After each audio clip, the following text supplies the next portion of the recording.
তো আজকে আমরা বীজগণিতের একটি কমন টাইপ দেখবো যে এরকম ম্যাথ দেওয়া থাকে আমাদের বীজগণিতে x plus one by x equal to 4 হলে x cube plus one by x cube equal to what.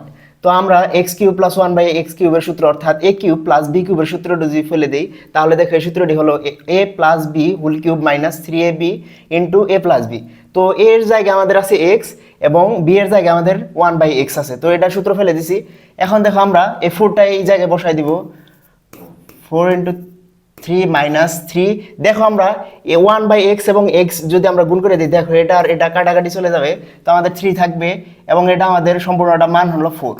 তো এটা আমরা যদি নির্ণয় করি যে 4কে কিউব করলে এটা হবে আমাদের 64 মাইনাস 12, 3 এবং 4 এর গুণ করলে আমাদের কিন্তু 12 হয়, তাহলে দেখো এটা আমাদের হবে 52। তো অ্যান্সারটা হলো এভাবে আমরা নির্ণয় করতে পারি যে x cube plus one by x cube. এখন যদি আমাদের x minus one by x equal to 5 হয় তাহলে x cube minus one by x cube equal to কত, তোমরা এটা আমাদের কমেন্ট বক্সে জানিয়ে দাও।